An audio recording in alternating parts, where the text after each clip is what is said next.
بسم اللہ الرحمن الرحیم۔ انفارمیٹیو ورلڈ میں خوش آمدید ناظرین۔ ارطغرل غازی جس نے پاکستان سمیت دنیا بھر میں شہرت حاصل کی۔ ارطغرل ایک ایسا عظیم کردار ہے جو مسلمانوں کے شاندار ماضی، ان کی ثقافت، تہذیب اور عروج کی عکاسی کرتا ہے۔ آج ہم آپ کو بتائیں گے کہ مسلمانوں کی عظیم خلافت عثمانیہ کے قیام میں ارطغرل غازی کا کیا کردار تھا، اور خلافت عثمانیہ کے خاتمے پر مسلمانوں کے ساتھ کیا سلوک ہوا۔ ناظرین، آج بھی بہت سے لوگوں کے ذہن میں یہ سوال اٹھتا ہے کہ ارطغرل کیوں ضروری تھا۔ آج ہم آپ کو ارطغرل ڈرامہ نشر کرنے کی ایک اہم وجہ تاریخ کے ایک واقعہ کی روشنی میں بتائیں گے۔ آگے بڑھنے سے پہلے اگر آپ نے ابھی تک ہمارا چینل سبسکرائب نہیں کیا تو کر لیجئے، تاکہ آپ کو ہماری ہر نئی آنے والی دلچسپ اور معلوماتی ویڈیو مل سکے۔ ارطغرل غازی 1188 میں پیدا ہوئے۔ آپ کے 3 بیٹے گوہر، شہریار اور عثمان تھے۔ آپ کے آباء و اجداد کے 12 بیٹے تھے، جن کے نام پہ 12 قبیلے آباد تھے۔ آپ کا تعلق کئی قبیلے سے تھا۔ یہ قبیلہ سینٹرل ایشیا سے ہجرت کر کے ایران آیا اور پھر ایران سے ہجرت کر کے اناطولیہ پہنچا۔ اس وقت یہ تمام 12 قبائل سلطان علاء الدین کی سلطنت میں رہتے تھے۔ ناظرین، یہ ایک طویل تاریخی داستان ہے کہ ارطغرل غازی نے بہت سے قبائل کو شکست دی اور سلطان علاء الدین کی وفات کے بعد سیلجوک کنگڈم کا سلطان بنا۔ پھر ارطغرل غازی کی اس قائم کردہ سلطنت کی بنیاد پر اس کے بیٹے عثمان نے مسلمانوں کی تاریخ کی ایک عظیم خلافت عثمانیہ کی بنیاد رکھی۔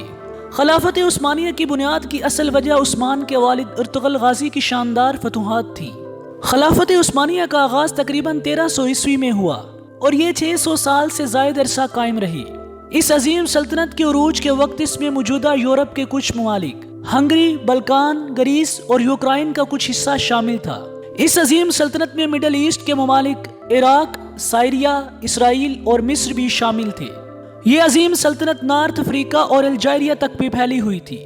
پہلی جنگ عظیم کے نتیجے میں مسلمانوں کی یہ عظیم سلطنت اختتام پہ جا پہنچی۔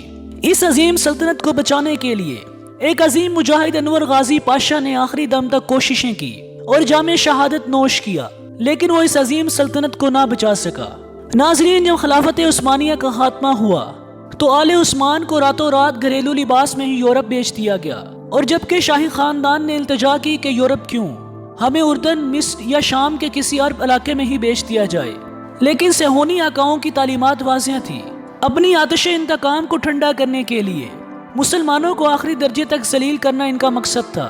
چنانچہ کسی کو یونان میں یہودیوں کے ہاں بیچ دیا گیا اور ان کی تمام جائیدادیں ضبط کر لی گئیں۔ یہاں تک کہ گھریلو لباس میں خالی جیب انہیں اس حال میں رخصت کیا گیا کہ ایک پائی تک ان کے پاس نہ تھی۔ کہا جاتا ہے کہ سلطان وحید الدین کے شہزادے منہ چھپا کر پیرس کی گلیوں میں کاسا گدائی لیے پھرتے تھے کہ انہیں کوئی پہچان نہ پائے۔ پھر جب سلطان کی وفات ہوئی تو کلیسا ان کی میت کو کسی کے حوالے کرنے پر آمادہ نہ ہوا، کیونکہ دکانداروں کا قرض ان پہ چڑھا ہوا تھا۔ بالآخر مسلمانوں نے چندہ کر کے سلطان کا قرض ادا کیا اور ان کی میت کو شام روانہ کیا گیا اور وہاں وہ سپرد خاک ہوئے۔ ناظرین، 20 سال بعد جنہوں نے سب سے پہلے شاہی خاندان کے بارے میں دریافت کیا اور ان کی خبر گیری کی، وہ ترکی کے پہلے منتخب وزیر اعظم عدنان مندریس تھے۔ شاہی خاندان کی تلاش کے لیے وہ فرانس گئے اور وہاں جا کر ان کے احوال و قوائف معلوم کیے۔ پیرس کے سفر میں وہ کہتے تھے کہ مجھے آباء و اجداد کے بارے میں بتاؤ، مجھے میری ماؤں سے ملاؤ۔ بالآخر وہ پیرس کے ایک چھوٹے سے گاؤں پہنچ کر ایک کارخانے میں داخل ہوئے تو کیا دیکھتے ہیں کہ سلطان عبدالحمید کی زوجہ 85 سالہ ملکہ شفیقہ اور ان کی 60 سالہ بیٹی شہزادی عائشہ ایک کارخانے میں نہایت معمولی اجرت پر برتن مانج رہی ہیں۔ یہ دیکھ کر مندریس اپنے آنسو روک نہ پائے اور زاروں قطار رو پڑے۔ پھر ان کا ہاتھ چوم کر کہنے لگے، مجھے معاف کیجئے، مجھے معاف کیجئے۔ شہزادی عائشہ نے پوچھا، آپ کون ہیں؟ کہا، میں ترک وزیر اعظم عدنان مندریس ہوں۔ اتنا سننا تھا کہ وہ بول اٹھی، اب تک کہاں تھے، اور خوشی کے مارے بے ہوش ہو کر گر پڑی۔ عدنان مندریس جب دوبارہ انقرہ واپس پہنچے تو بہت زیادہ تگودو کے بعد وہ فرانس سے ملکہ شفیقہ اور شہزادی عائشہ کو ترکی لانے میں کامیاب رہے۔ ناظرین، ارطغرل غازی ڈرامہ نشر کرنے کی ایک وجہ یہ بھی ہے کہ صہیونی آقاؤں پہ یہ واضح کر دیا جائے کہ خلافت عثمانیہ کے خاتمے پہ جو سلوک مسلمانوں کے ساتھ کیا گیا، آئندہ ایسا کرنے کی جرت نہ کی جائے، اور دنیا کفر کے سامنے واضح کر دیا جائے کہ مسلمان آج بھی اپنے عظیم ماضی کو نہیں بھولے، اور اگر مسلمانوں پہ مظالم کا سلسلہ نہ رکا تو ایک بار پھر ارطغرل غازی کی تاریخ دہرائی جا سکتی ہے۔